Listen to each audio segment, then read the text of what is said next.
O bate-papo de hoje, ele está vindo direto de Santa Catarina e num assunto que eu gosto bastante, porque ele é muito amplo. A princípio você acha que é uma coisa e quando começa a puxar as cordinhas, na verdade são várias delas para formar uma grande corda, que é o uso da tecnologia, as ferramentas, operações, o dia a dia do produtor, mas dentro do processo de gestão do manejo e planejamento de defensivos agrícolas e fertilizantes. Isso quando a gente fala da aplicabilidade disso. E eu vou falar com o Luciano Lohmann, que é o diretor executivo da Métodos Brasil. Ele está em Itajaí. Luciano, boa tarde. Boa tarde, Fabélia. Boa tarde a todos que nos acompanham aí no Sucesso no Campo. Obrigado pelo convite por estar presente aqui com vocês hoje e compartilhar um pouquinho da nossa experiência e do nosso trabalho. Bom, primeiro eu já quero deixar um abraço para o doutor Evaristo, porque eu estou vendo lá atrás, né, do Luciano, o livro Tons de Verde. Esse livro, para mim, é a bíblia do uso do solo. Mas vamos lá falar dessas plataformas. Primeira coisa, a gente pensa em ser difícil, a gente pensa em ser cara. O que é que a gente tem que desvendar e desmistificar? Olha, Fabélia, as plataformas e as ferramentas tecnológicas, eu diria que com certeza estão cada vez mais acessíveis, tanto em questão de facilidade quanto em questão de preço, né? Eu mesmo aqui no Brasil já trabalhamos com isso aqui há 10 anos e a gente tem visto que as nossas próprias ferramentas estão cada vez mais simples de utilizar, estão cada vez mais baratas e a gente vem, graças a tudo isso, podendo atingir cada vez um maior número de produtores, né? Porque tipicamente as novas tecnologias são adotadas primeiro pelos produtores enormes, que têm grandes empresas e gente procurando isso, né? Essa tecnologia que vem do mundo inteiro. E gradualmente, né, os produtores menores vão conseguindo também abraçar essas tecnologias. Então a gente está num momento agora que muitas dessas ferramentas estão disponíveis aí e mais gente vem usando. Está cada vez mais simples e mais preciso. Quando nós falamos ali na utilização de fertilizantes, dos defensivos, essas plataformas, elas podem contribuir de que forma? Olha, Fabélia, quando a gente olha para a agricultura do futuro, que já é a agricultura do presente, né, isso tudo passa por uma otimização no uso dos nossos recursos, seja os recursos naturais, como a água e o solo, mas também os recursos que são os insumos que a gente usa na produção, né, tanto os defensivos quanto os fertilizantes. E o clima é um fator que impacta grandemente a qualidade da utilização desses recursos. Se nós utilizamos, por exemplo, defensivos fora das condições climáticas adequadas, a gente vai ter um desperdício desses defensivos, a gente não vai ter a ação deles no campo, né? Então é uma série de problemas que podem ser solucionados mediante uma boa aplicação desses defensivos em campo. Então as condições climáticas que tanto impactam, né, essas operações no campo, hoje elas podem ser monitoradas, elas podem ser previstas, né? Então a gente tem, por exemplo, uma previsão dos melhores momentos em que os produtores podem realizar essas operações. A gente tem ferramentas que monitoram desde a necessidade de você aplicar até mesmo o momento da aplicação e você poder observar, então, se você fez uma aplicação com boa qualidade. E tudo isso, claro, falando sempre em plataformas que estão cada vez mais integradas. A plataforma mesmo da Métodos hoje conversa com diversas outras plataformas para entregar dados para que os produtores possam usar essas informações na maneira que mais lhes convier.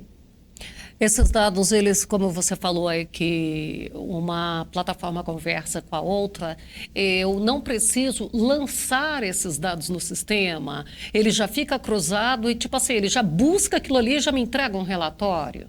Com certeza, hoje está tudo automatizado, né? Se a gente olhar, por exemplo, as estações meteorológicas, né, que são as fontes dessas informações, hoje a Métodos trabalha com uma rede de mais de 5.000 estações meteorológicas no Brasil, aí com clientes de todos os tipos e tamanhos, e todos os dados desses clientes estão lá registrados para acesso em tempo real, seja via celular, seja via computador, e também dentro de outras plataformas, né? Um exemplo bacana aí, por exemplo, é a integração de dados que a gente tem com a Perfect Flight, né, que faz um excelente trabalho aí no monitoramento das condições, né, de aplicações aéreas. E, claro, né, para aplicações aéreas, o clima também é fundamental. Então, a gente fazendo essas integrações inteligentes com outros players, né, importantes do agronegócio, a gente consegue garantir que o produtor tenha uma boa utilização dessas ferramentas, independente do ambiente onde ele estiver trabalhando. Você falou de estação meteorológica. Qual seria a sua orientação de uma abrangência para uma estação? Porque eu implanto uma na minha propriedade, só que chove num lugar e não chove na outra. Qual seria um raio bacana para eu ter, para eu verificar o índice pluviométrico, o acumulado, o vento, a umidade? Olha, Fabélia, essa é a pergunta de R$1 milhão. Todos os nossos clientes nos perguntam, viu? Então, a pergunta está bem direcionada. Deixa eu te responder assim, eu acho que é um grande depende. Por quê? Depende da aplicação que esse dado vai ter e depende do tipo de informação que você está buscando. Então, por exemplo, uma estação meteorológica completa, que vai monitorar todas as informações do clima geral, mais a evapotranspiração, mais o vento, eventualmente o solo, um equipamento desse ele vai te dar informações fidedignas para um raio de 5, 10 quilômetros até, se a propriedade não estiver, por exemplo, na Serra Gaúcha, né, onde a gente tem um relevo super acidentado e nós temos lá, por exemplo, clientes que têm uma estação de cada lado do morro, né? É uma densidade muito grande.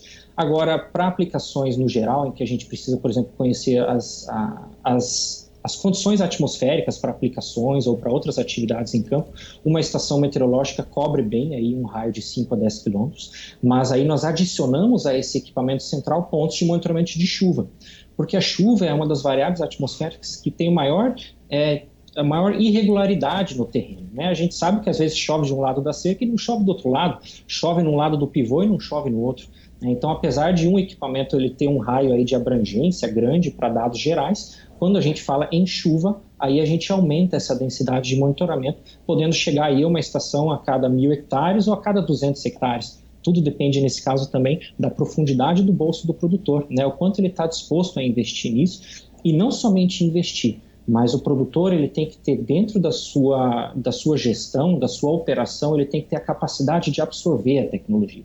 Essas tecnologias, muito disso não é novo, né? Nós trabalhamos com isso globalmente há quase 40 anos, são mais de 38 anos fazendo isso. E muitos dos conceitos já existiam desde então. Mas o que acontece hoje é que a tecnologia está mais palatável, ela está mais próxima do produtor em termos de compreensão e em termos de ser realmente aplicável em campo. Né? Então, hoje aí, a gente depende muito também da capacidade do produtor de absorver essa informação e, de fato, utilizá-la lá na ponta. Né? Então, ao mesmo tempo que a tecnologia avança, a gente avança também aí, na educação, né, e na transferência de conhecimento para os produtores poderem usar essas informações. Você falou da estação e do monitoramento pluviométrico. Há uma diferença nisso, né? Porque aquele monitoramento pluviométrico eu posso fazê-lo com uma distância menor e fica bem mais em conta, bem mais barato. Vai exigir de mim um monitoramento realmente de todo dia, 9 da manhã, ir lá fazer a anotação, ou semanalmente, enfim, o tipo de monitoramento que eu quero ter. Com certeza, isso varia muito. No caso das estações meteorológicas e os dispositivos que a gente instala em campo, né, eles são todos automáticos e enviam as informações automaticamente para a nossa central, onde o produtor pode acompanhar e, por exemplo, de manhã, antes de ele sair para a lida no campo, ele já saber uma distribuição de onde choveu, onde não choveu, aonde as condições estão boas, por exemplo, para aplicar um fertilizante, onde você consegue ter acesso de maquinário no campo, que também é influenciado pelo clima, né? Então, hoje essas informações estão disponíveis em tempo real no bolso do produtor para que ele possa fazer uma eficiente gestão, né, dos seus recursos no momento das aplicações. Existem diferenças grandes entre tipos de equipamentos, né? Alguns vão monitorar, por exemplo, coisas diretas como somente a chuva, mas a gente tem equipamentos bem específicos, né? Mencionando mais uma vez a nossa parceria, por exemplo, com a Perfect Flight, no contexto de pulverizações, a gente trabalha com eles com um modelo de equipamento bem bacana que mede aí as condições de inversão térmica. A inversão térmica, que é um grande problema também nas aplicações, né? Isso pode ser monitorado, isso pode ser evitado. Então, a gente economiza produto, a gente aumenta a eficiência lá na ponta, né? Tudo graças aí à tecnologia. E com a agricultura de precisão, esse monitoramento todo via plataformas, ele tem sido, vamos dizer, mais eficiente, mais econômico e com uma entrega mais assertiva? Com certeza. E a agricultura de precisão, ela passou já por diferentes etapas, né, desde a sua concepção. E eu diria que a questão da proteção de plantas, ela também está passando por uma nova etapa aí de aumento realmente de resolução de informação que você tem para você poder agir localmente, né? Quando a gente pensa em defensivos, poxa, o produtor não quer aplicar defensivos, ele vai aplicar o mínimo que ele precisa. O defensivo é caro, o defensivo tem várias questões associadas. Então, para ele aplicar o mínimo que ele precisa saber quando aplicar e aonde aplicar. Eu não vou aplicar na minha área inteira, né? A gente está enxergando que no futuro a gente vai poder trabalhar, por exemplo, com a espacialização dessa aplicação para que eu vá lá e aplique somente onde eu tenho, por exemplo, uma incidência de doença ou de pragas. A Metsu ajuda nisso, por exemplo, o produtor indicando lá com armadilhas automáticas onde a gente tem incidência de insetos, ou a gente monitora lá os riscos de incidência de doença para que o produtor possa saber quando agir, né? Então, a agricultura de precisão, ela vem trazendo novas etapas tecnológicas para os produtores, e eu diria que num futuro muito breve também a gente já vai ter tanta informação sobre aonde estão os focos de problema dentro das áreas, né? Porque a gente tem várias maneiras de encontrar isso, também os drones ajudam nisso, né? Então, uma vez sabendo aonde estão os focos de problemas dentro das áreas, a gente vai poder ligar isso, por exemplo, com sistemas de pulverização por drone, que vai só no lugar onde precisa, né? Então, a gente começa realmente a levar o uso de defensivos e de fertilizantes para a entrada dentro da agricultura de precisão. Claro que os fertilizantes já estão um passo mais à frente, né? Já é algo que já mais comumente é feito aí em taxa variável. Claro que você está falando de fertilizante defensivo, mas eu tenho dito que acho que a gente já está entrando quase que naquela semente de precisão, né? Porque é tanto detalhe que a gente chega num dia de campo, tem uma genética específica para cada solo. Daqui a pouco o produtor vai fazer ali um plantio também de precisão. Olha, é complexo, viu, a quantidade de informação que o produtor tem que lidar hoje. É reconhecido já que os produtores estão, inclusive, começando a ficar um pouco cansados de tantas plataformas e tantas coisas que trazem informação, né? E por isso eu sinto também um movimento muito grande na indústria, a qual nós fazemos parte, que a gente busca integrar essas frentes, né? Integrar todas essas plataformas, porque realmente é muito lugar para o produtor olhar e tomar decisão. Então, nós da indústria precisamos continuar sempre fazendo o nosso trabalho, a nossa lição de casa, para que as nossas soluções conversem entre si, e garanto que o produtor lá na ponta possa usar isso onde ele melhor entender.